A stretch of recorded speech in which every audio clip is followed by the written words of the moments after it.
Good morning. Good morning. Everybody enjoyed your Wednesday off. I know y'all are so sad not to have to do geometry yesterday. Let's see. 1, 2, 3, 4, 5, 6. We're missing Garrett and April. Hopefully they'll come along shortly. Anybody do anything exciting yesterday or just have a restful day? I had a restful day.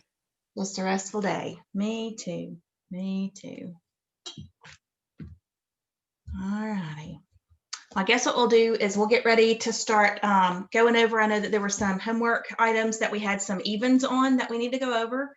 So let me go ahead and share my screen. Oh, I hit the wrong thing. Let me go ahead and get that going and we'll take a look at which ones we need to check.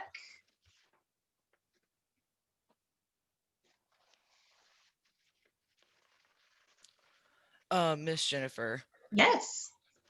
I'm gonna be honest. I completely forgot to go check over my homework. So Okay. while That's we fine. do the evens, I'm gonna check over the evens and I'll do the odds after Yeah, that's class. fine. That's just fine. Okay, thank you.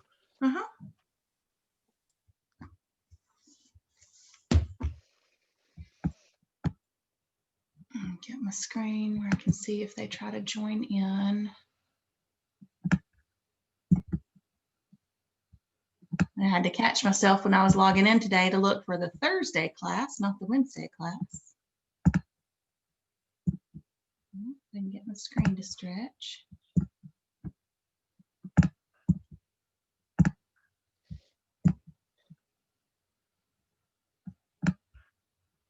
There we go.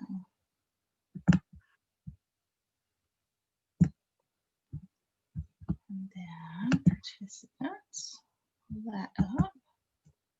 All righty, so let's see.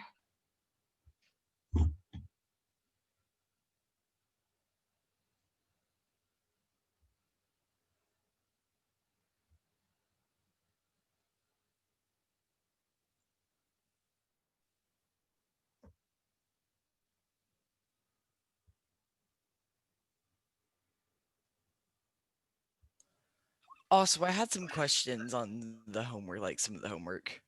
Okay. There were 8 I couldn't figure out. Okay, so we'll take a look at them and I'll kind of try to take you back to where you need to look to get them to understand.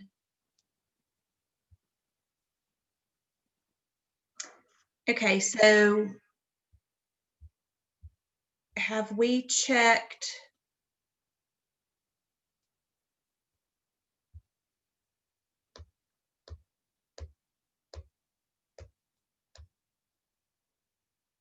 We've checked 275, right?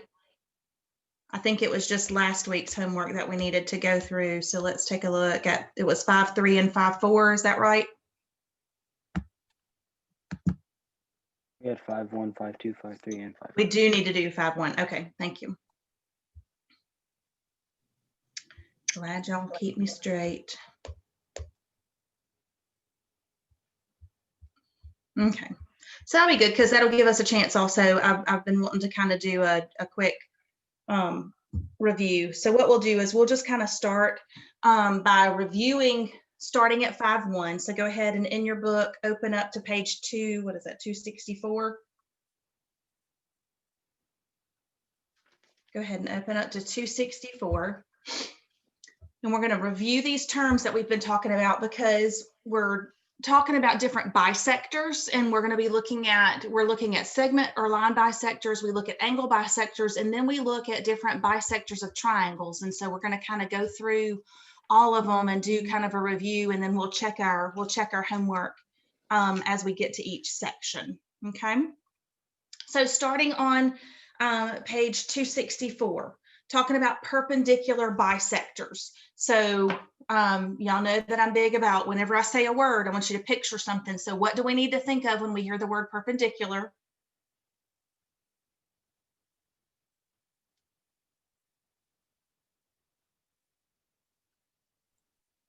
Rotate. 90-degree angle. right angle, 90-degree angle, two lines that intersect at a 90-degree angle. Okay, so when I hear perpendicular, I want to automatically think two lines intersecting at a 90-degree angle, 90 degrees equals right, all those things at one time. Okay, so perpendicular we've thought about. What about the word bisector? What does bisector mean?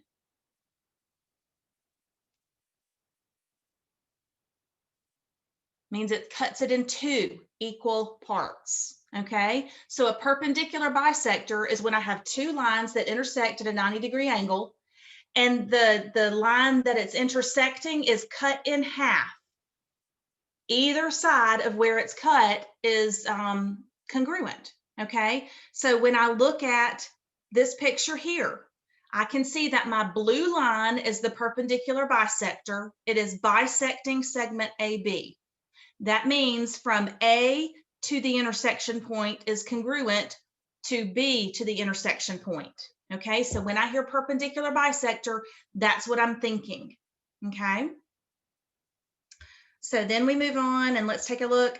So one of the things with our perpendicular bisector theorem, we learned that if I have a point on a line of a perpendicular bisector, it will be equidistant to each of those points on the segment. So what we're talking about is going to be from A to C and B to C are going to be equidistant because of the perpendicular bisector theorem.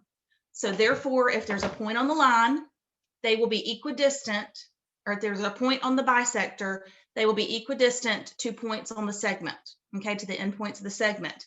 And then the converse of that says, if I have equidistant sides from a point on a line to the endpoints, then I can tell it's a perpendicular bisector. So if it's a perpendicular bisector, it will be equidistant from a point on the bisector to the endpoints.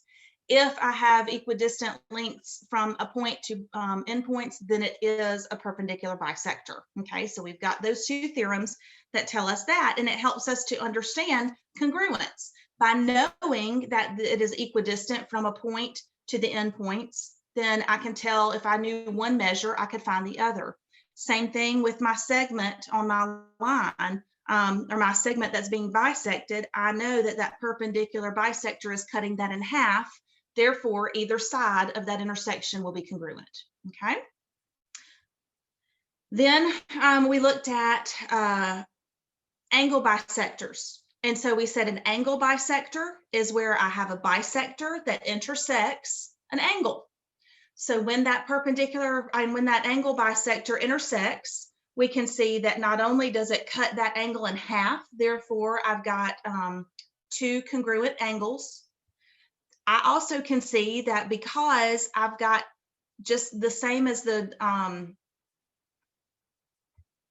these two are tied together. This one is tied back to our perpendicular bisector because now D is congruent to B, which is a point on one side of the angle, and D is congruent to C, which is another point on the other side of the angle. And notice that here, I've got perpendicular bisectors here. They intersect at 90-degree angles.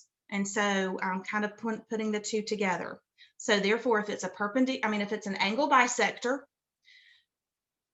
a point on the bisector, if it intersects at a 90-degree angle, it's going to be congruent from either side of my angle. On the flip side, if I see that I've got from a point on the bisector to either side of the angle, if I see that those are perpendicular, I can then interpret that it's a perpendicular bisector. All right, so let's go ahead and take a look at 5-1 homework, 9 through 19 odds, and we skipped number 15. So let's go ahead and take a look at these and see if you have any questions on these.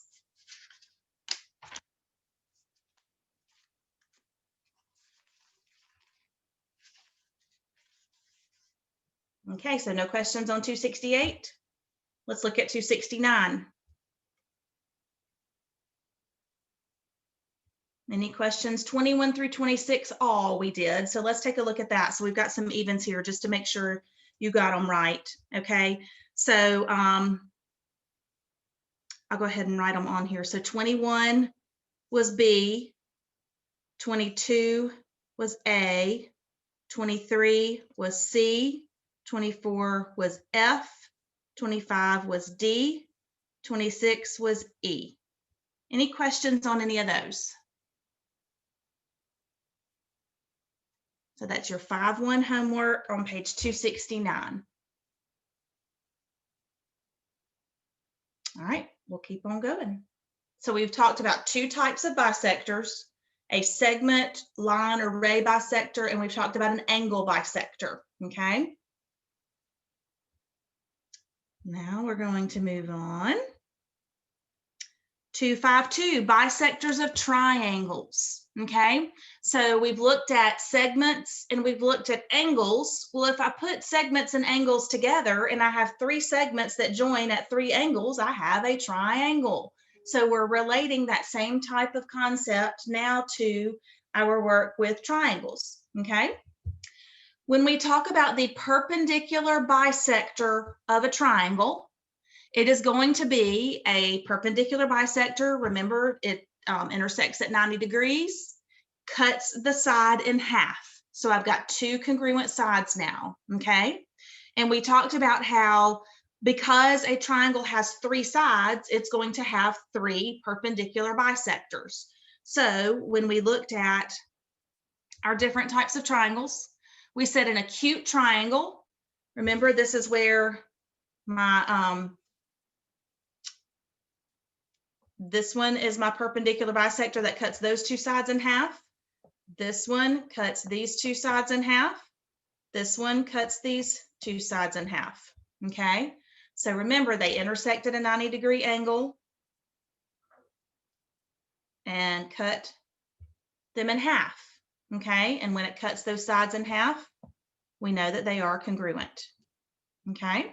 And we talked about how those have a point where they all intersect, and the point where they all intersect is called a point of concurrency. These are called concurrent lines because they will overlap.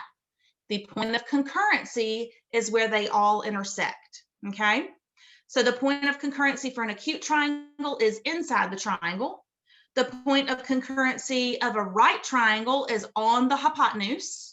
And then the point of concurrency for an obtuse triangle is outside of the triangle, because when I have my perpendicular bisectors and they bisect the side of the triangle, they're not going to cross over until they are actually outside the triangle, okay?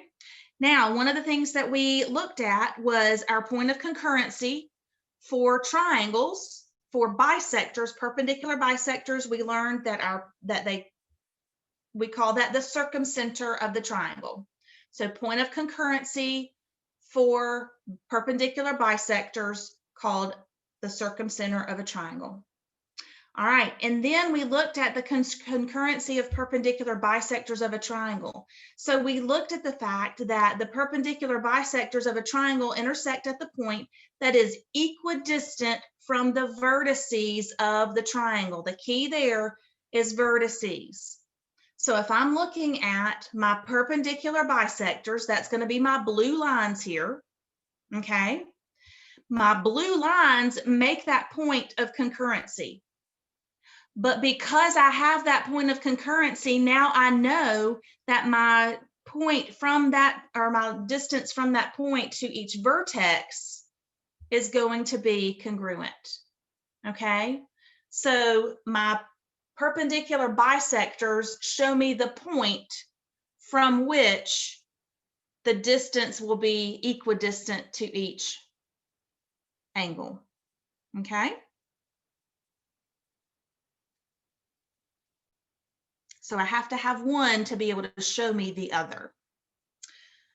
All right, so that was perpendicular bisectors. Now we have angle bisectors. So just like in 5-1, we had perpendicular bisectors and angle bisectors. Now we have perpendicular bisectors and angle bisectors of triangles. So now our angle bisector of a triangle cuts our angles, okay? It cuts our angles in half, and it intersects across the opposite side. Okay, now in this one, notice that I do not have 90-degree intersections. They are not intersecting at 90-degree angles because they have to come straight out of the angle. So sometimes it may be slightly slanted when it's crossing over those sides, okay? What does have to be the same is where it intersects these angles, okay? So I can see that when my perpendicular bisectors cut those angles in half, okay? And so let's take a look at our concurrency of angle bisectors of a triangle. It says the angle bisectors of a triangle intersect at a point that is equidistant from the sides of the triangle. Okay, so a minute ago, we said our perpendicular bisectors made it equidistant to the vertices. Now we're saying that our angle bisectors make it equidistant to the sides, okay? So we can see that because of our blue lines now, our blue lines are our angle bisectors. When we have those drawn and we look at that intersection, I can see now that my distance to my sides are congruent. So perpendicular bisectors tell me the distance to the vertices are congruent. Angle bisectors tell me that the distance to the sides are congruent, okay? And where these intersect, we call it the incenter, okay? So perpendicular bisectors, we call them circumcenter. Angle bisectors, we call it incenter, okay? Keep on going. Let's take a look at our homework. We had 11 through 19 odds on page 275. So let's take a look at those. Page 275, 11 through 19 odds. Any questions there? I had a question on 17. Okay. Me too. Let's see, 17. Okay, so it says the perpendicular bisectors.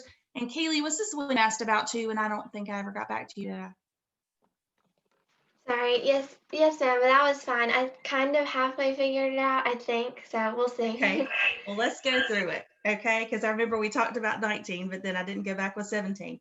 Okay, so it says the perpendicular bisectors of triangle MNP meet at point Q, so we need to find Q to N, okay? So think about what we just said, that perpendicular bisectors, so that's going to be my blue lines, okay? Those are my perpendicular bisectors.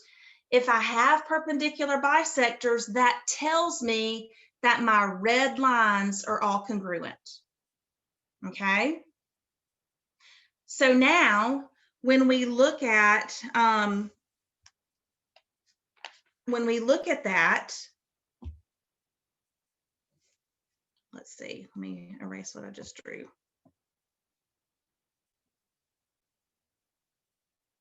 Okay, so when we look at that,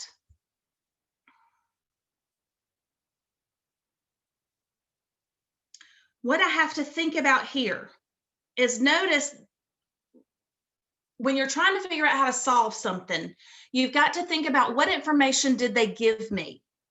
What have they given me? And that's what they're expecting me to use to solve for what I don't know. Okay, so first of all, they've told us that this whole length of this side here is 48. For what purpose do you think they did that? What can I understand if the whole side is 48 and I have a perpendicular bisector? The other side is 48? Well, I not necessarily, no, because I mean, I could potentially look at that, but what do I need to know about that side in particular? Half of it is 24.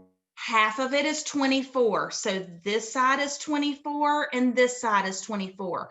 Remember, we said this perpendicular bisector here cuts the side that it intersects in half.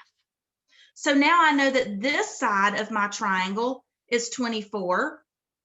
And I know that this side of my triangle is 7.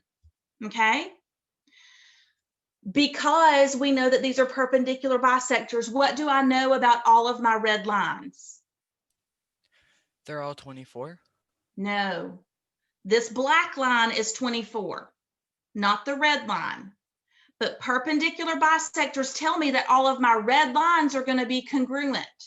They're going to be the same measure. Therefore, I can understand that this side will be congruent to that side. That's what I'm trying to find is N to Q.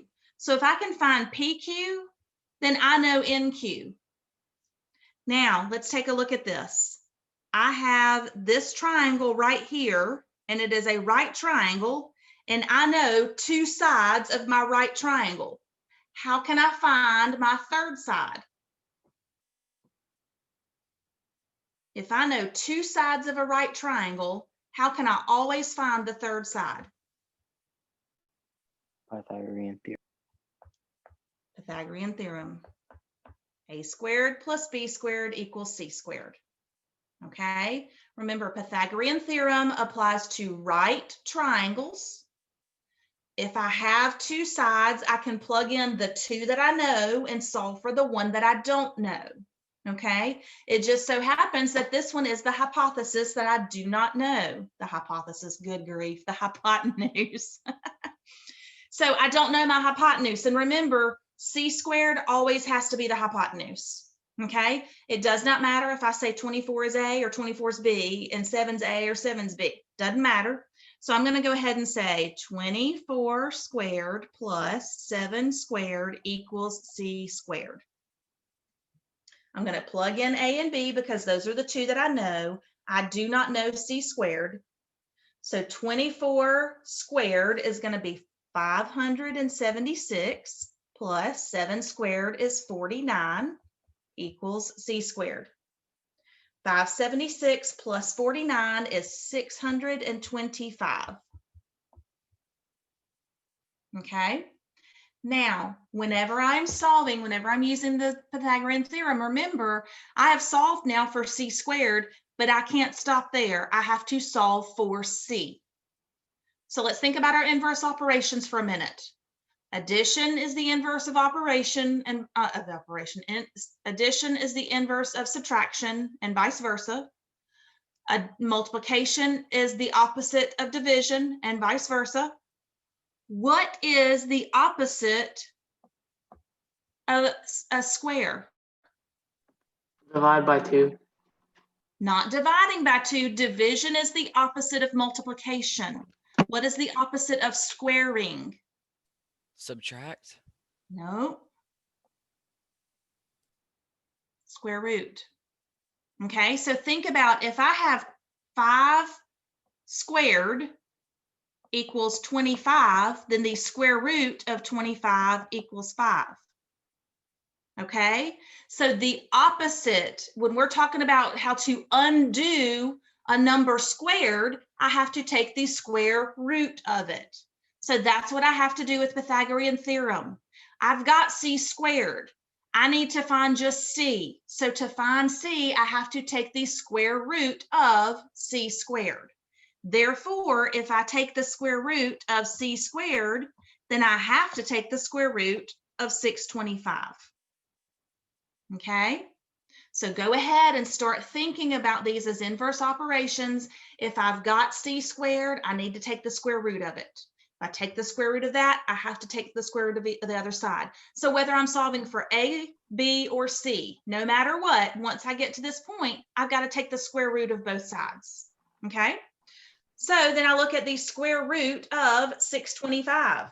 25. And that is 25. So 25 is equal to C. Therefore, I know that this side is 25, which means that this side is 25 and this side is 25. Okay, because our theorem told us that perpendicular bisectors give us congruent distances from each vertex.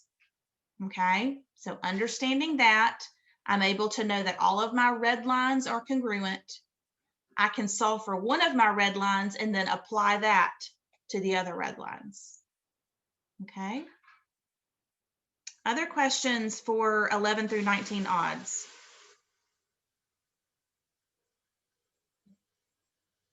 All righty, let's keep on going. 5-3. So in 5-2, We looked at our perpendicular bisectors of a triangle. We said that those meet at the circumcenter. We looked at angle bisectors, and we said that those meet at an incenter. Now we're talking about medians and altitudes. A median of a triangle is going to be where it comes out from the vertex and intersects the segment across from it. It is a bisector, but it is not a perpendicular bisector. Okay. So because it's a bisector, I have two congruent sides. The difference between a median and a perpendicular bisector is a median does not intersect the other side at a 90-degree angle. It does cut the other side in half, but there's no 90-degree angle. Okay. See, you can see because it's kind of slanted here as it comes in. So you've got one side of that bisector that's going to have a larger angle than the other one. So that's the main difference with a median. It is similar to a perpendicular bisector in that it cuts the opposite side in half, but it does not intersect at a 90-degree angle. Now our point of concurrency, again, we have 3 medians of every triangle, and the point of concurrency for medians is called a centroid. Okay, so the medians all intersect at the point of concurrency called a centroid. So you can see here where we have our acute triangle, our right triangle, and our obtuse, and they all intersect inside. Now, one of the things, we have a special relationship here with medians, and we looked at that in 5.7, theorem 5.7, concurrency of medians of a triangle.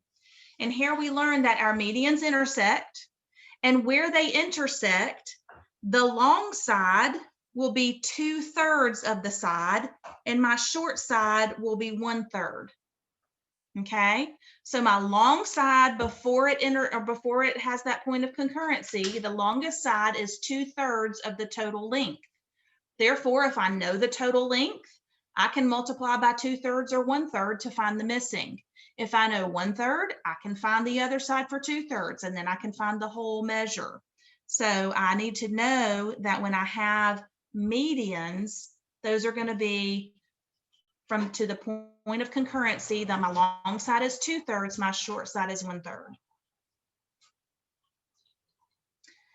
And then we have altitudes, and altitudes are going to be perpendicular segments. Okay, so you can see how a lot of these different things have things in common, but then there's something a little different about them. So with our altitudes, we can see where we have perpendicular segments. Erase that real quick. From a vertex to the opposite side of the line. So the main thing here is I do have perpendicular intersections, but they are not bisectors, because you can see where each of these, you can see that my sides, this side is not congruent to that side. I have that 90-degree intersection, but now they are not, it's not a bisector, it's not cutting it in half. Okay, so that's the main thing to remember, the difference here.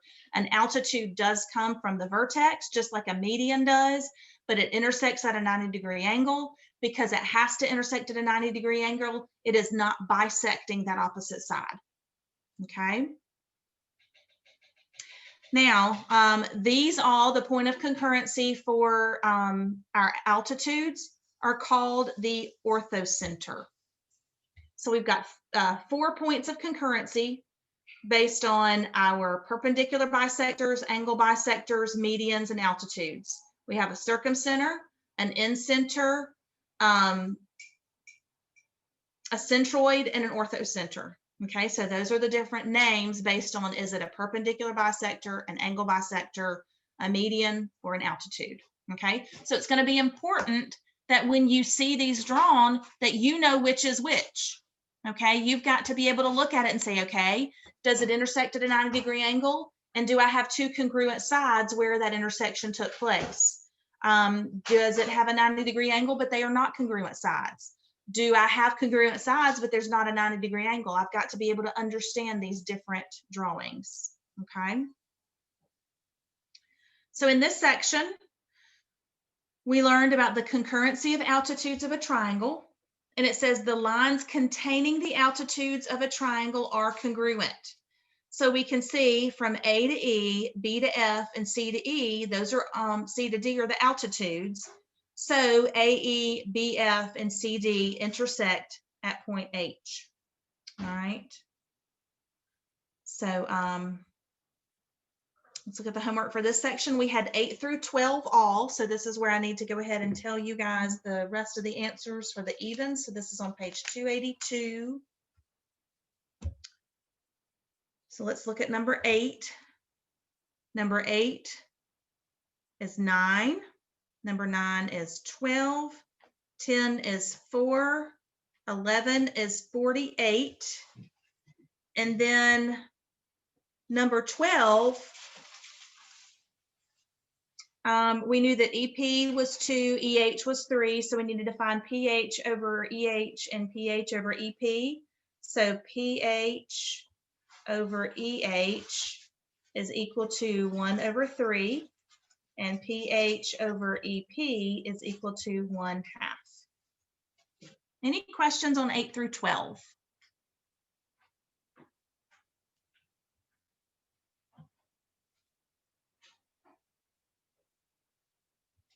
All righty, moving along. On the next page, we had 7. Did somebody have a question? Never mind. I was about to ask if we had 17 through 20. Okay, so 17 through 20. Let's go ahead and take a look at these answers. Did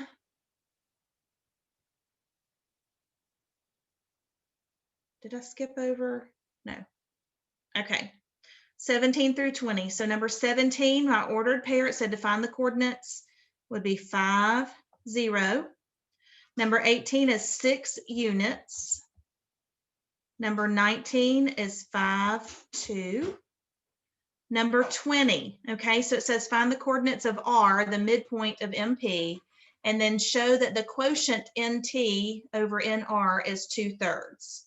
Okay, so our coordinates, we've got 2, 2, and then NR is equal to 11 minus 2, which equals 9.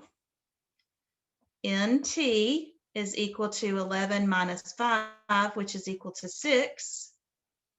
Therefore, NT over NR is equal to 6 over 9, which equals 2/3. Any questions on those?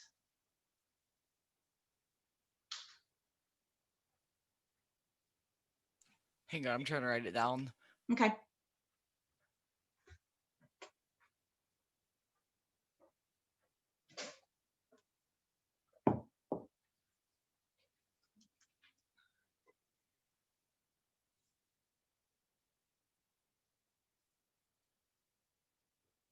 Okay, I'm good. All righty. Any other questions on these?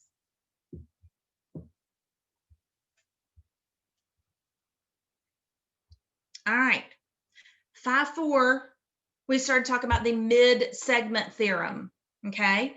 And so the mid-segment theorem tells us that every triangle has a mid-segment. It has 3 mid-segments because remember, a mid-segment is going to be where I look at the midpoint of each side. So if I look at the midpoint of KL here, that midpoint is N. If I look at the midpoint of JL, that midpoint is M. And where I connect those 2 lines together, that's called my mid-segment. Okay, so I would have a mid-segment of that side. I'm just going to kind of estimate here. So I'd have a, my mid-segment here could be there.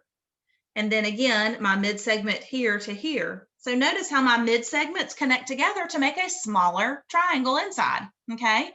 So I have 3 mid-segments, and when I go from midpoint to midpoint and connect, I end up actually having an upside down triangle inside my big triangle, okay? So that's what a mid-segment is, and the mid-segment theorem told us that my mid-segment is going to be parallel to a side of my triangle, and that mid-segment is going to be equal to half of the length of that side that it's parallel to, okay? So this side is going to be half of this side. Therefore, if I knew that measure, then I could just multiply by 2 to get my longer side. If I know my longer measure, I just divide by 2 to get my mid segment. All righty, so in this section, we were using mid segments. Now, in example 4, we used our midpoints to find an additional triangle. To find the triangle outside. And this was where we had to use the slope of each side to determine where my points moved. Okay, so let's run over this. Did we get this far the other day? Yes, ma'am. Okay, we did go through it, 27, right? 28, Okay. 29. Okay. So when we're looking at this, and I see that the slope, and what I'm going to do is I'm going to go ahead and put, this is side LM. This is the slope of MN, and this is the slope of LN. Okay. So the slope of LM is -1/2. Therefore, I have to use that slope to help me find additional points for N. So I use that slope of -1/2, and I know I can go down 1 and right 2. So there's that point, or I can go up 1 and left 2. So there's that point. So I can see that I've used that slope to find that side. For MN, I see that I am going to be able to use my slope of 1/3, but I'm going to use it to find my additional points for L. So if my slope is 1/3, I can either go down 1 and left 1, 2, 3. So I've got a point here, or I can go up 1 and right 1, 2, 3, and we can see where that line goes there. So then I've got that side. Then I can finally use my third slope, which is 2. That is the side for LN, so that means I'm going to use that for point M. If it's 2, that's the same as 2/1, so that means I can go up 2, right 1, which puts my point there, or down 2, left 1, which puts my point there. So I've got my triangle there. So we can see by using the slope of the opposite line, I'm able to determine the triangle that is made up by those mid-segments. Okay, so using the slope of the line helps me determine points that are opposite for the opposite angle, or the opposite vertex. Okay. Questions on that? I had questions on 27, 28, and 29.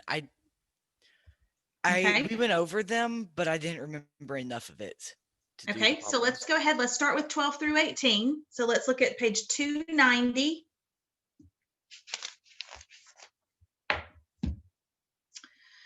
Um, 290, number 12, we've got BC. LM is parallel to BC. AB is parallel to MN. If AC is 20, then LN is 10. If MN is 7, then AB is 14. If NC is 9, then LM is also 9. So that was 12 through 16. Number 17, LM is equal to 31. And number 18, AB is equal to 6. Any questions on 12 through 18? Can you explain 17 and 18, please? Sure, absolutely. Okay, so we're looking at, it says if LM is 3x plus 7, okay? So we're talking about LM right here is 3x plus 7. And BC is 7x plus 6. Okay? So remember we talked about how my mid segment is half of my parallel side. So that means my mid-segment times 2 is equal to my parallel side. So if I have 2 times my mid-segment, which is 3x plus 7, that will be equal to 7x plus 6. Are you good with how I determined how to set up my equation? I know my mid-segment is half of my big side. Therefore, to make it equal to the big side, I have to multiply it by 2. So now my 2 is outside. I've got to distribute. So I have 6x plus 14 is equal to 7x plus 6. I will move. So I've got negative minus 7x minus 7x. So I have negative x plus 14 equals 6. Subtract 14, subtract 14. Negative x is equal to negative 8. So that means x is equal to 8. Okay, so if x is equal to 8, then what I've got to do is I've got to plug it back into 3x plus 7 to find LM. So I have 3x plus 7. So that means I've got 3 times 8 plus 7. 3 times 8 is 24, and 24 plus 7 is 31. The first thing I had to look at is understand the relationship that my mid-segment is half of the side that it's parallel to. Therefore, I know I need to set up my equation where I have 2 times my mid-segment equals the parallel side. Okay. Now let's look at the next one. So it says if MN is x minus 1. So let me change colors real quick. So MN is x minus 1, and AB is 6x minus 18. Again, I know that x minus 1 has to be multiplied by 2 to equal 6x minus 18. So 2 times x minus 1 equals 6x minus 18. I'm going to distribute. And 2x minus 2 is equal to 6x minus 18. Subtract 6x, subtract 6x. So I've got negative 4x minus 2 is equal to negative 18. Add 2, add 2. Negative 4x is equal to negative 16. Divide by negative 4, divide by negative 4. X is equal to 4. So now I've got to plug 4 back in to find AB. Remember, AB is equal to 6x minus 18. So I have 6 times 4 minus 18. 6 times 4 is 24. 24 minus 18 is 6. So the main thing is here they didn't just say solve for x. I had to then plug in x to give the actual distance of the line or the segment.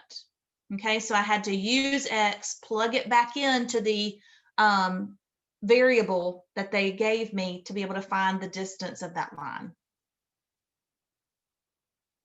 Questions on those? Anything that I did that you're not sure about? So one thing to remember here would be that 2 times the mid-segment,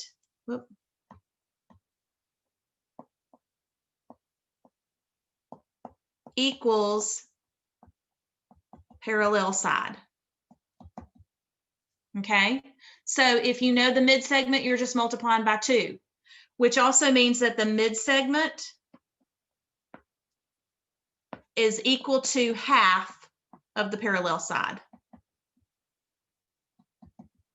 So those are the main things you need to remember about mid-segments. I can multiply my mid-segment by 2 to get the parallel side, or I can divide my parallel side in half to get the mid-segment.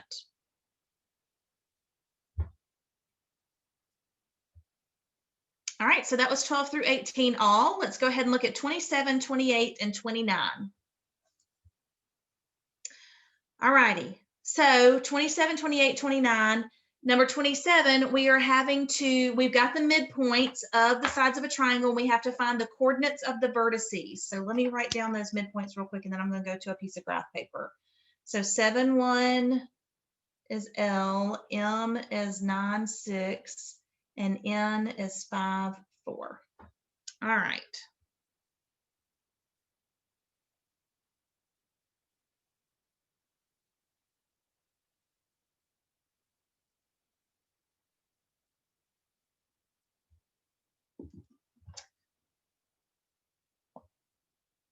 Okay.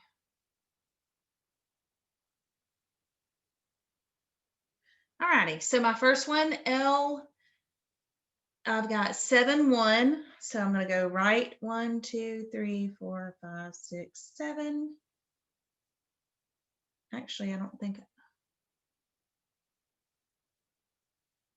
I'm going to need, I may need smaller grid. Hang on a second.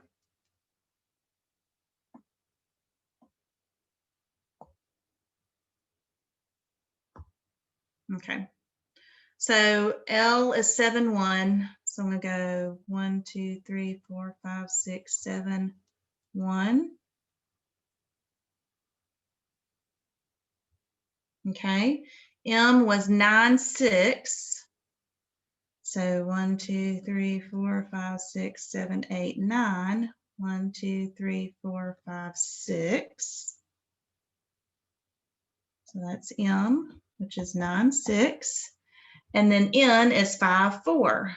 1, 2, 3, 4, 5. 1, 2, 3, 4.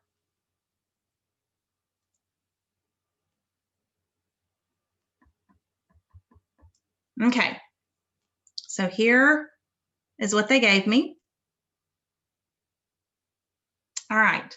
So remember, the first thing that I've got to do is, and I need to find, these are the midpoints of a side of a triangle. I need to find the triangle that goes around it, okay?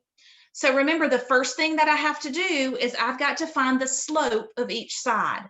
So I need to find the slope of LN.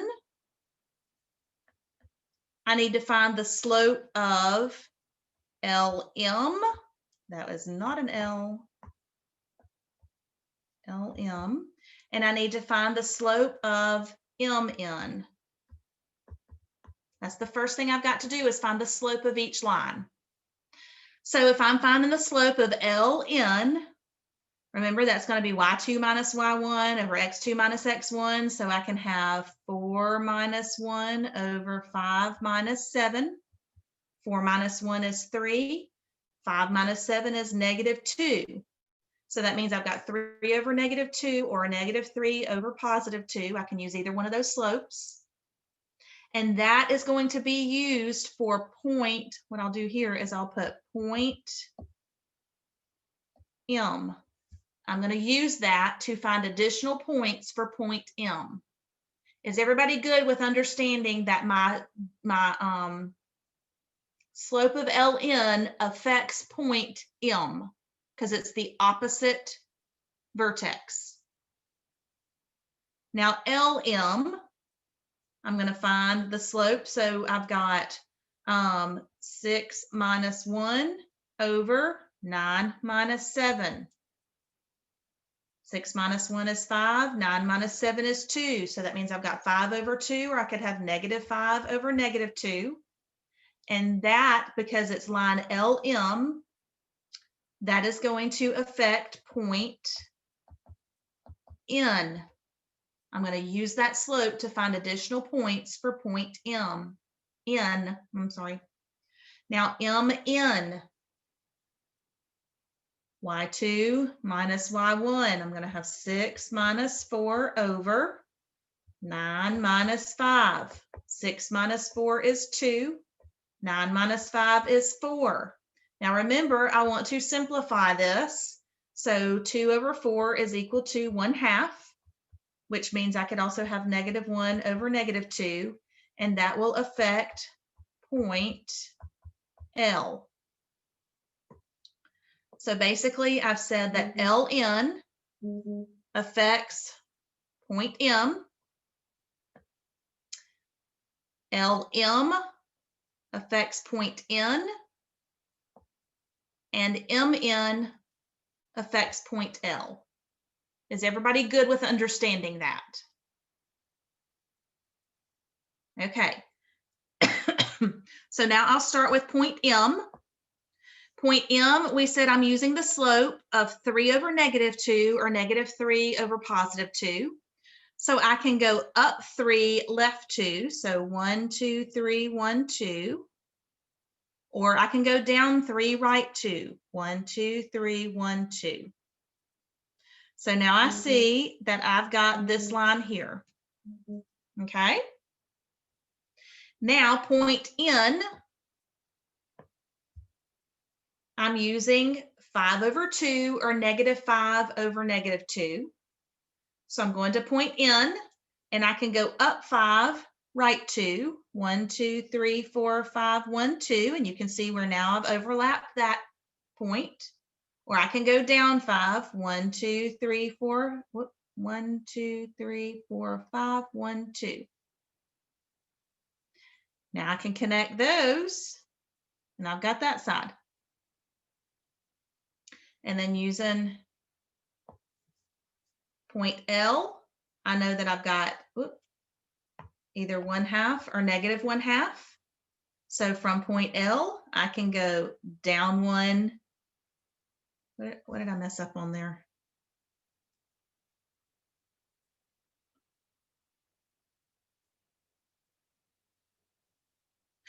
Okay, actually, so to be able to get to my slope, I am actually going to use that 2 over 4.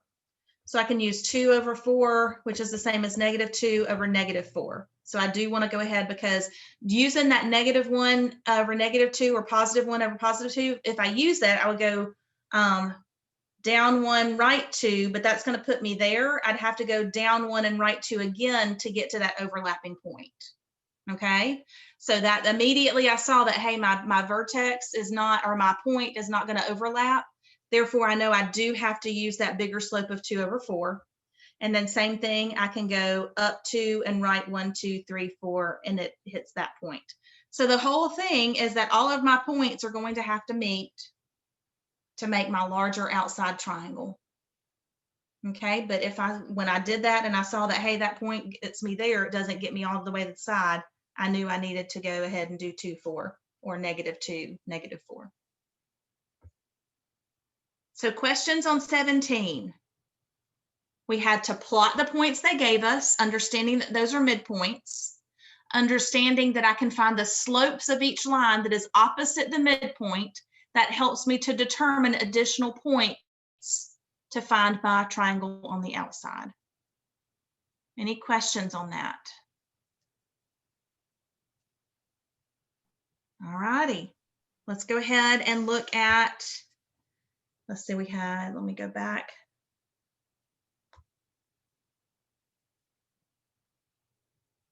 So that was 27. Now let's look at 28 and 29. 28 says given CD equals 14. So that means this whole side is 14.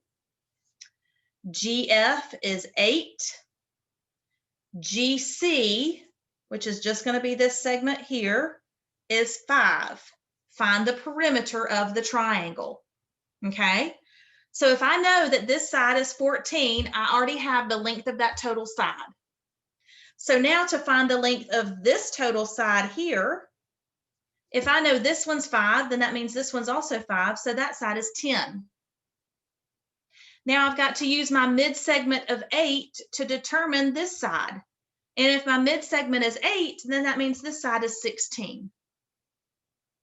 So then I can have 10 plus 14 plus 16 and find that my perimeter is 40. Questions on that one?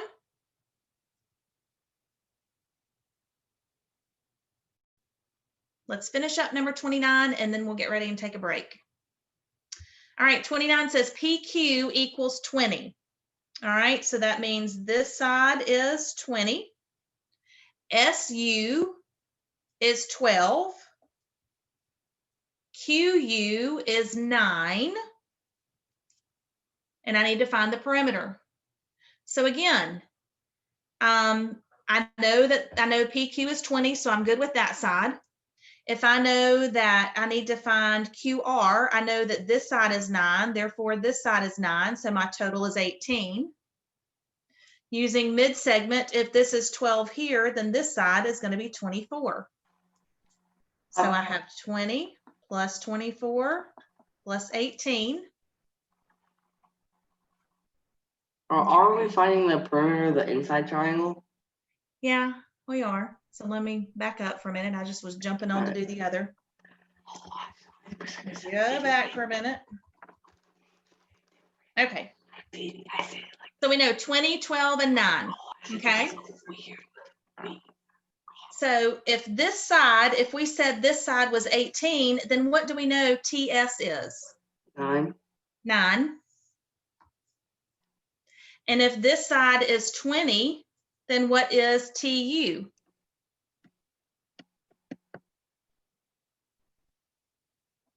It's going to be 10 because it's going to be half of 20. So now I have 9 plus 10 plus 12 is 31.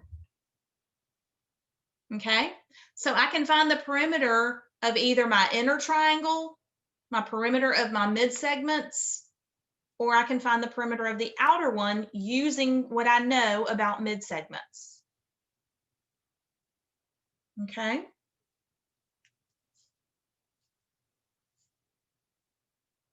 All righty, let's go ahead and take a break, and then we will come back and start working on section 5.5, inequalities in one triangle.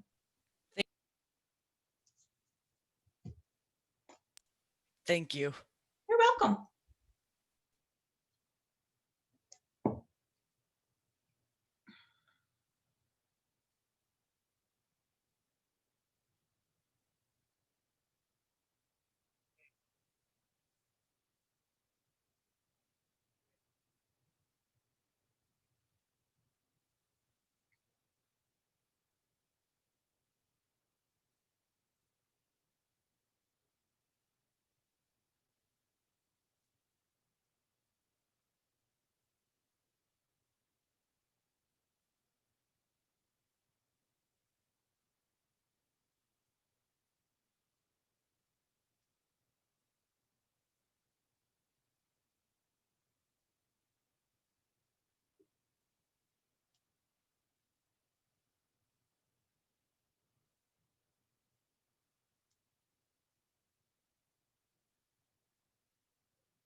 All right, we'll get ready to come on back.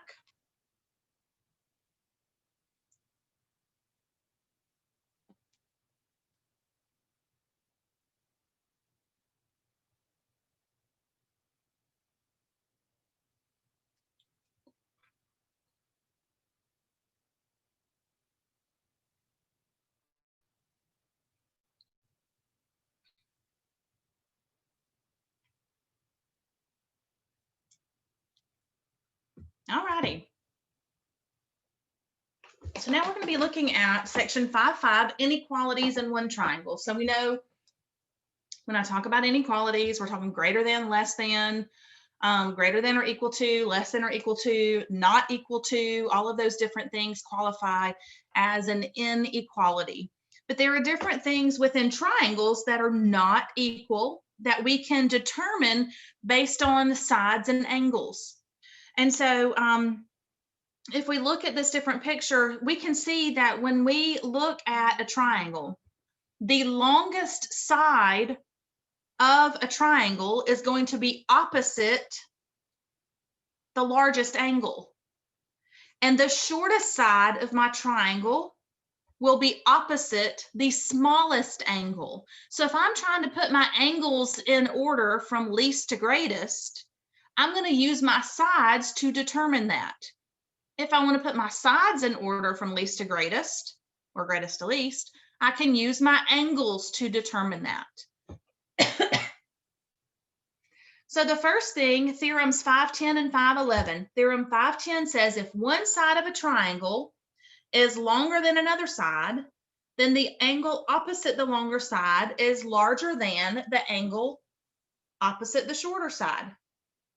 So I can see here, if I see that AB is 3 and BC is 5, I know that the measure of angle A is going to be greater than the measure of angle C because I'm looking at these opposite sides, okay? And that helps me to determine which one is going to be the greater angle.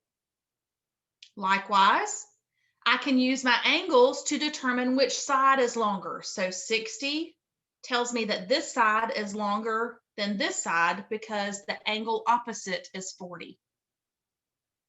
So my angles will help me know which sides are longer. My sides will help me know which angles are larger. So our first example is writing measurements in order from least to greatest. So if I'm looking here and I see I've got 45, 100, and 35, and I have to go from least to greatest, then I know that 35 is opposite HJ, 45 is opposite JG, 100 is opposite GH. So what side will be my shortest side? I know that HJ is going to be less than GJ. Oh, I wrote that upside down. Good grief. Which will be less than JH. So I'm just writing them as inequalities because it said to go from least to greatest. I know I'm going from my smallest side, which is HJ. The one that would be in the middle is GJ, and then JH. I totally wrote that backwards. Y'all, what am I doing? Let me start that over. Goodness gracious. Oh, erase. Do that again. JH is going to be my smallest side. JG, and then my longest side will be GH.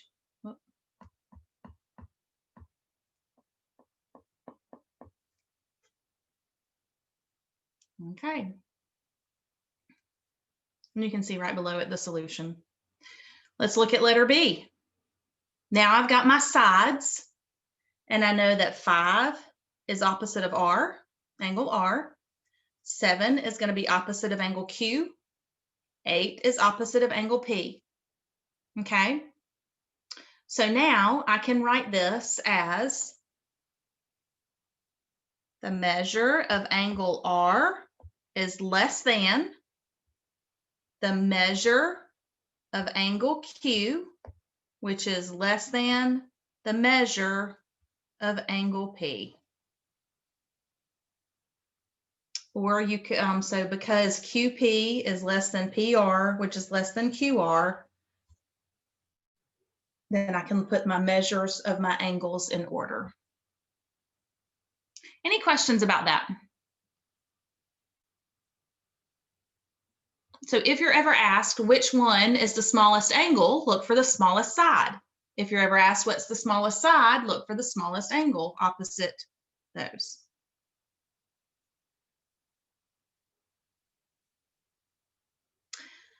All righty. Let's look at our exterior angle inequality in Theorem 512. Now remember we talked about our exterior angle theorem where we said that I know that this angle is equal to the sum of my two inner angles. Okay, so the exterior angle theorem tells me that my exterior angle is equal to the sum of my two interior angles. And that was something we previously looked at.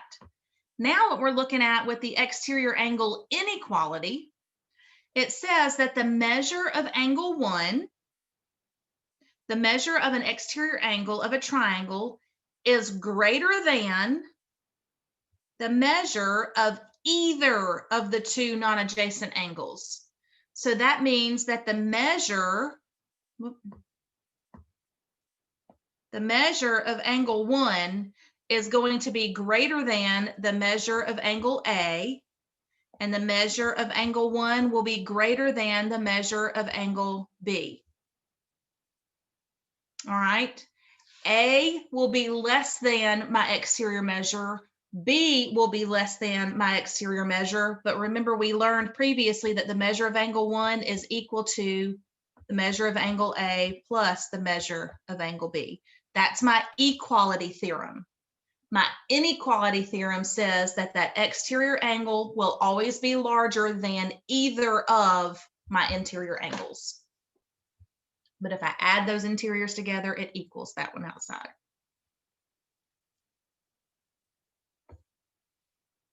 So in example 2, we've got this triangle, or the triangles made based on the the legs of the director's chair.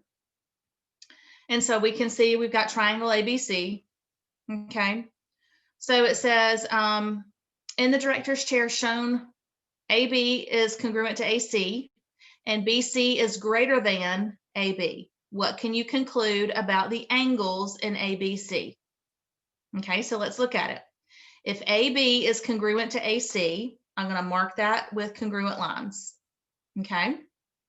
And BC is greater than AB. So that means I'll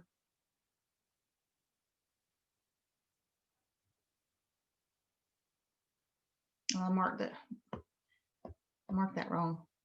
That's what I was looking at. I was going, there's no way. AB is congruent to AC and BC is greater than AB. So what can we conclude? Well, we know that because of my opposite angles, that B and C are going to be congruent angles, right? How do we know that?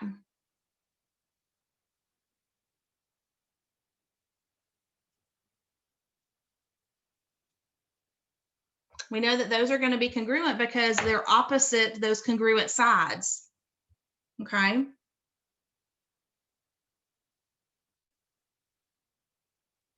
So it says because AB is congruent to AC, triangle ABC is isosceles. So therefore we know that angle B is congruent to angle C. Therefore, the measure of angle B is equal to the measure of angle C. Because BC is greater than AB, we know that the measure of angle A is greater than the measure of angle C. By substitution, measure of angle A is greater than measure of angle B. In addition, you can conclude that measure of angle A is 60 degrees, the measure of angle B is 60 degrees, and the measure of angle C is 60 degrees. Um,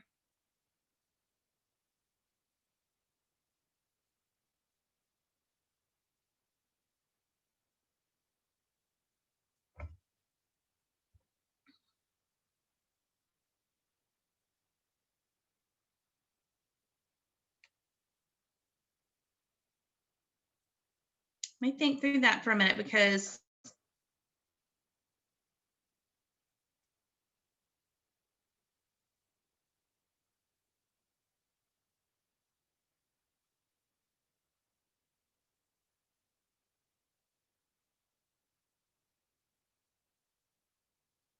somebody help me here because I'm having trouble seeing that. How can you say that they're all 60 degrees? Because I thought if they were all 60 degrees, isn't that equiangular? And equiangular is equilateral. And we've just said that this is an isosceles.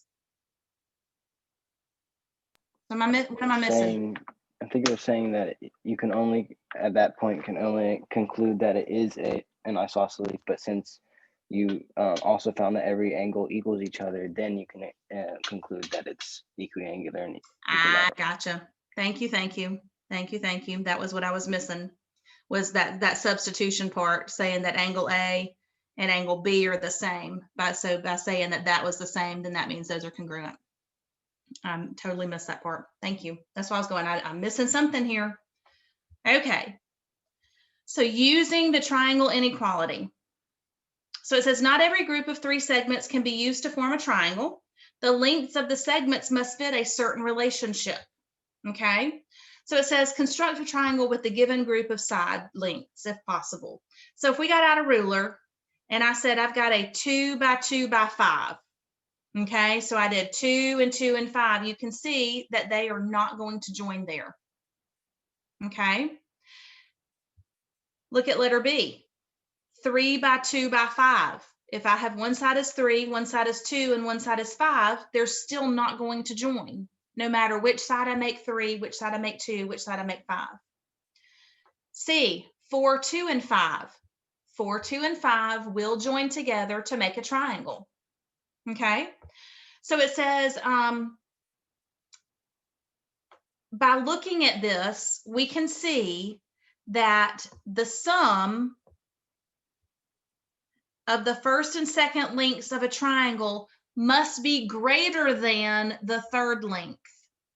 So if we look at this, it just said that the sum of the first and second would have to be greater than the third. So if I have 2 plus 2, this has to be greater than 5, and 4 is not greater than 5. So these could not make the sides of a triangle. If I look at this one, 3 plus 2 must be greater than 5. Not greater than or equal to, has to be greater than. So this is not true because 5 is not greater than 5.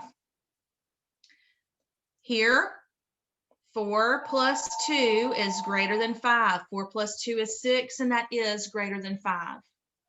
Now notice I can try it for all of them. Let's go back to this one. I said 2 plus 2 is greater than 5. I could look at 2 and 5. Is 2 plus 5 greater than 2? No, 7 is not greater than 2. I'm sorry, yes it is. That works for that one, but it has to work for all 3. So 7 is greater than 2, but it does not work for all 3. Same thing here. I could have 2 and 5 is 7. 7 is greater than 3, so that works. 3 and 5 is 8. 8 is greater than 2, but when I do the 3 and 2, that's not greater than 5. But notice here in this last one, we did 4 plus 2 is 6, and 6 is greater than 5. Now I could do 2 and 5. 2 plus 5 is greater than 4. 7 is greater than 4, so that one works. That one works. And then I can also add 5 and 4. 5 plus 4 is 9, and 9 is greater than 2. So it has to work. Every combination of adding 2 sides has to be greater than the third side, no matter which 2 you're adding together. Okay, so it has to check out for each time. Notice that we saw over here that, yeah, we had a couple of times that it did work out, but there was that other time that it did not. So it cannot form a triangle. So the triangle inequality theorem says the sum of the lengths of any two sides of a triangle is greater than the length of the third side. So if you are given three sides and you have to test to say, could they make a triangle? You just have to put the combinations together and add them up and see if they work. So now this one says finding the possible side lengths. Okay, so if it says a triangle has one side that is 10 and another that's 14, we've got to tell what the possible side length could be of the third. Okay, so remember it says that I would have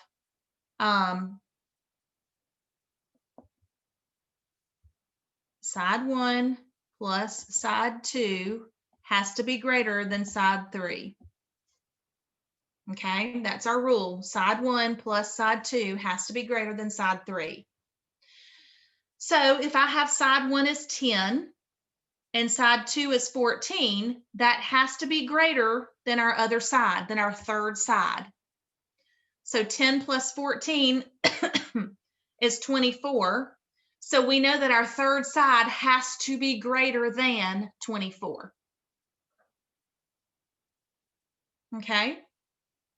Or if we wanted to say, I know that my third side plus 10 would have to be greater than 14.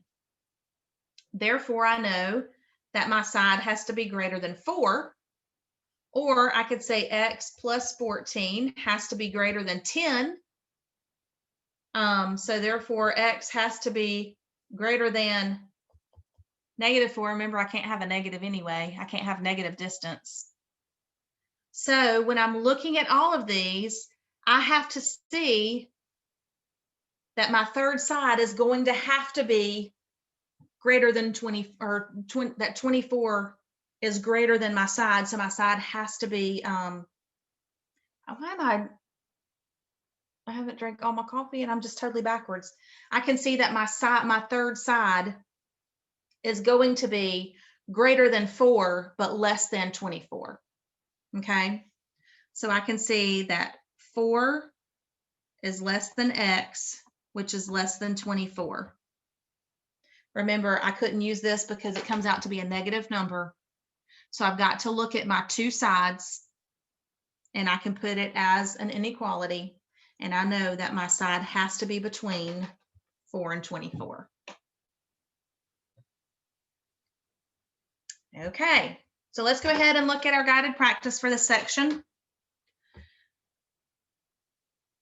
All right, so we can see triangle ABC has the lengths of 1 inch, 1 7/8, 2 1/8, and the angles measure 90, 28, and 62. So which ones are opposite of each other? So what I'm going to do is I'm going to put 1 inch equals 1 7/8 inch equals, and 2 1/8 inches equals.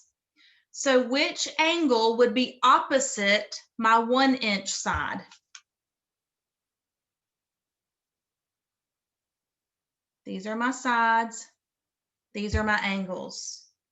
If 1 inch is my shortest side, which angle will be opposite that side?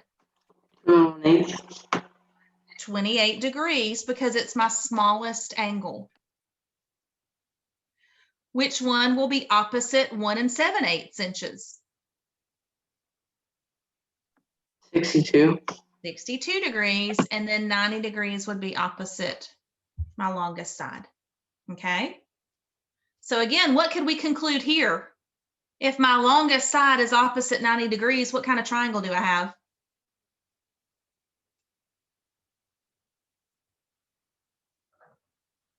It's going to be a right triangle, right? I've got a 90 degree. My longest side is the hypotenuse. So I know that my longest side opposite 90 degrees, I'm dealing with a right triangle. All right, number 2 says, is it possible to draw a triangle with side lengths of 5, 2, and 8? Explain why or why not. So what we're going to do is we're going to look and say, if I have 5 plus 2, that has to be greater than 8. 5 plus 8 has to be greater than 2, and 2 plus 8 has to be greater than 10. So by combining all of my sides, by adding them together and making them greater than the third side. So 5 plus 2 is 7, and 7 is not greater than 8. So that one kills it right there. Now 5 plus 8 is 13, and that is greater than 2, so that works. 2 plus 8 is 10. 10 is not greater than 10, so that kills it there too. Okay, so I could not draw a triangle because when I add the two sides together, they are not all larger than the third side. I feel like I kind of bungled that a minute ago explaining that. Does everybody understand what I was saying earlier about adding the two sides? They have to be greater than the third. So if you just go ahead and set up your comparison of all three, you can kind of tell if they work. All right, in exercises 3 and 4, use the figures shown at the right. So here's my figure. I have 18 and 24 as my sides. I have 32 degrees and 103 as my angles. So let's look at what they're asking us to do. It says name the smallest and largest angles of DEF. Name the smallest and largest angles of DEF. So first of all, we don't know angle E and we don't know side DE, but what can I conclude about angle E? If we were going to put our angles in order, and I have the measure of angle D, what's going to be larger than D? What's going to be in my middle? It's going to be angle E, right? Because we know that 32 is the opposite of is across from 18. So we know that that is our smallest angle and our smallest side. I know if I've got an obtuse angle right here of 103, that is going to be my largest because I could not have an angle larger than 103. So I know that angle E is in between angle D and angle F. So I know that the measure of angle D is less than the measure of angle E, which is less than the measure of angle F. Okay, so I know that's my order there. So my smallest angle is angle D, and my largest is angle F. And then it says, what is the shortest and longest sides of DEF? So my shortest side is going to be EF. My longest side will be DE. Any questions on how to identify shortest and longest and what would go in between? Awesome. All righty. So it says we've got a map, and suppose you know the following information about the distances between cities in the Philippine Islands. So we have the distance between Cadiz and Masbate, which is 99 miles. We have the distance from Cadiz to Guion, which is 165 miles. Okay. So it says, describe the range of possible differences from Guion to Masbate. Okay, so we're trying to find what this could possibly be. So if I know that I've got, this is 99 miles, this is 165 miles. Okay, so what I'm going to have to do is I am going to look at 99 plus 165 has to be greater than X. 99 plus 165 is 264 has to be greater than X. So we know that that's the longest distance it could be. So the other thing that I'm going to look at is X plus 99 has to be greater than 165. So if I take away 99 from each side, X has to be greater than 66 miles. So that means my distance is going to be between 66 and 264 miles. So 66 is less than X, which is less than 264. That's not 264. 66 is less than X, which is less than 264. Is everybody good with how I did that? So I added the two sides. I know they have to be greater than the third side.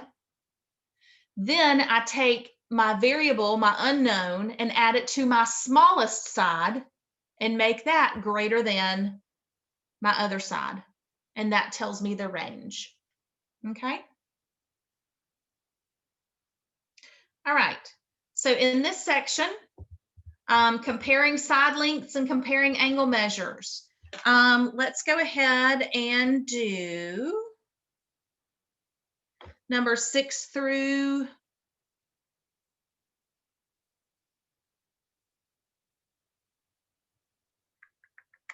we're going to do 6 through 11 all here. Let's go ahead and look at 12 and 13 together. It says write an equation about the angle measurements labeled in the diagram. Remember, we talked about how this has to be greater than this one, and it's greater than this one. So X is greater than Y, and X is also greater than Z. Okay, so that's all we would do for that one. It says to write an equation. So X is greater than Y, and X is greater than Z. Now it says write two inequalities about the angle measures labeled, sorry, I just did number 13 first. Write an equation about an angle. So here, X is equal to Y plus Z. Okay, so that's based on that exterior angle theorem that we learned earlier, where X is equal to Y plus Z. And then the inequalities tells me that X is greater than Y and X is also greater than Z.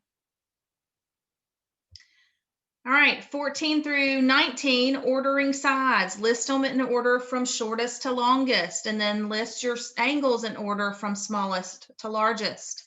So we're going to do 14 through 19 all. Okay. And then let's do 24 and 25.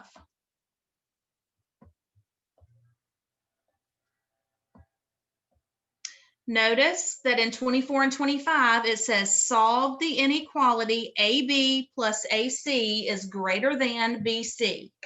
So you're going to use what they have told you the measure of AB is, add that to the measure of AC, make it greater than BC, and solve for X.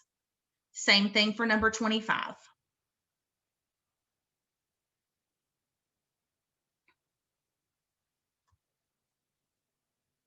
And then we're going to keep on going.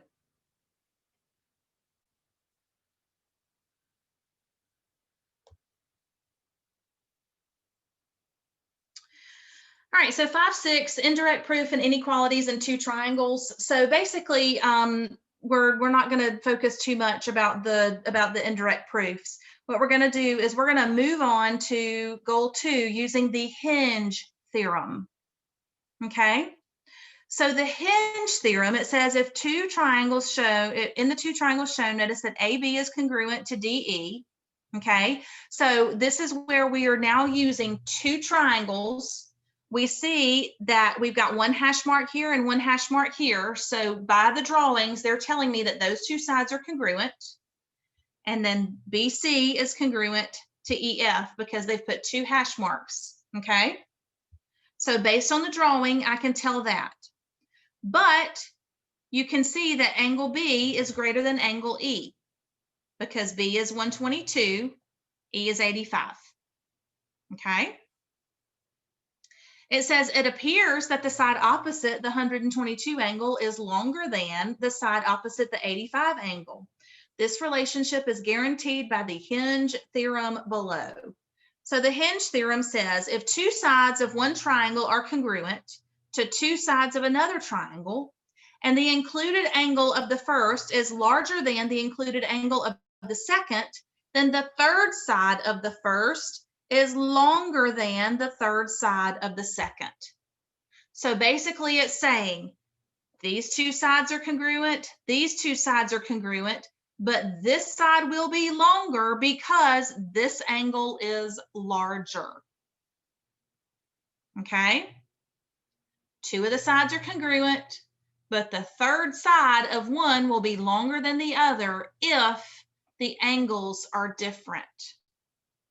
So the converse of that says if 2 sides of one triangle are congruent to 2 sides of another, and the third side of the first is longer than the third side of the second, then the included angle of the first is larger than the included angle of the second.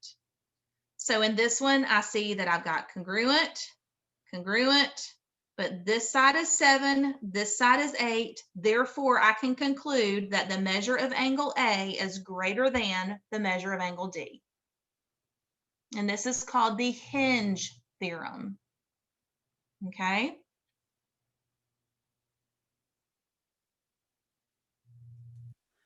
Miss Jennifer, Yes. are we going to go over this lesson again like next week? We will be doing some review because if you notice, this is in a minute. I mean, we'll be going back through because we only have a few minutes left. So this is where we're going to pick up on Wednesday.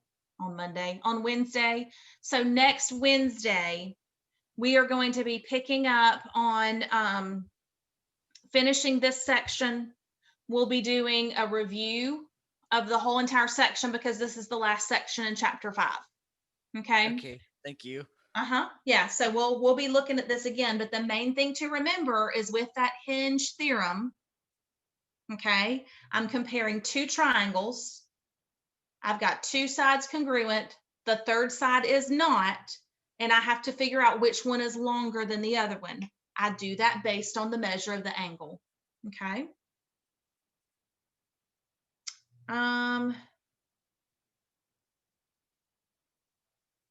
Let's see. We will skip over example 2 about the indirect proof. We are going to look at example 3 on page 304. So it says you can use the hinge theorem and its converse to choose possible side lengths or angle measures from a given list. So if you were given a list of possibilities, you can use that information that you know that this is congruent to this one's congruent to this one. Now I'll look at this angle measure here that's 36 degrees and it's opposite 12 inches. This is 80 degrees. So what do I know about this side? We know that that side, that DF, I know that side DF is going to be greater than 12 inches, right?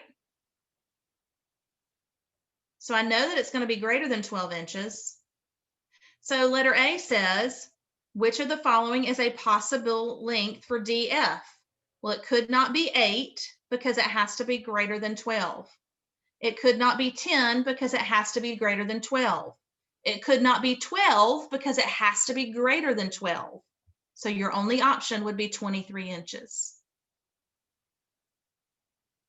Same thing with when I look at my angles, okay? In triangle RST and XYZ, RT is congruent to XZ, ST is congruent to YZ, RS is 3.7 centimeters.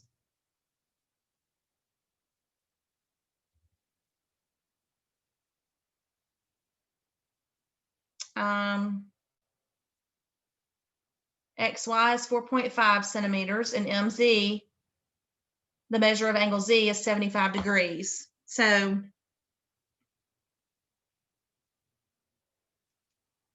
they didn't give us drawings on these, but if I wanted to, one of the best things is going to be to draw them out.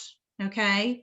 So if I said RST XYZ, and so we said RSTXYZ.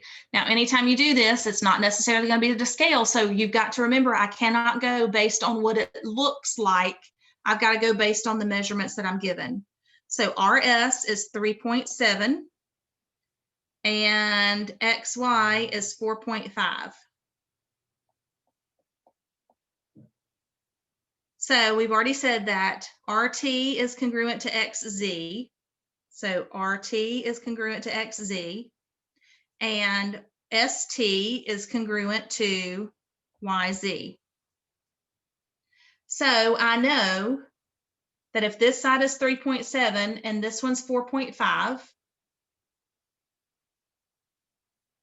let's see, measure of Z is 75 degrees.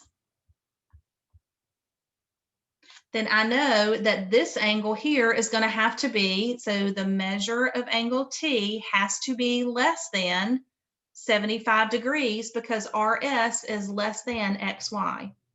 So then when I look at the choices they've given me, if I know that the measure of angle T has to be less than 75, it can't be 75, it can't be 90, it can't be 105. Therefore, from the list that they gave me, 60 degrees. Okay. So that is where we're going to stop right now. Let's go ahead and look at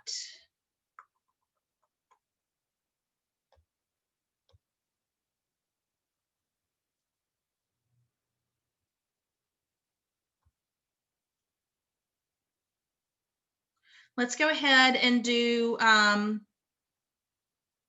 1 through 15, or I'm sorry, that's 7 through 15 on page 305, using the hinge theorem and its converse. So go back, and so it says to complete it with greater than, less than, or equal to. Okay, so you're going to use your inequalities to determine greater than, less than, or equal to. Go back and look at your hinge theorem if you need to. Think about 7 through 15 all. 7 through 15 all. So on Wednesday, we will run through and check our evens on all of these. We'll go through and check our answers real quick at the beginning of class for section 5.5 and 5.6. And then we will go ahead and pick up with the rest of this section. We will do a whole chapter review to prep for our test. Okay. Thank you, Miss Jennifer. You're very welcome. If y'all have any questions, be sure to let me know before next Wednesday. If not, I will see you guys next Wednesday. Bye. All right. Bye. Miss Have a great Jennifer, weekend. Miss Jennifer, what was the homework on, what was the numbers on page 298 one more time? On 298, hang on, bud. Let me go back. 298. We have got 6 through 11 all. And then the next page is 14 through 19 all. And then numbers 24 and 25. Great, thank you so much. You're welcome. See you next week. Bye. Bye-bye. Hey, buddy. I know. I'm sorry.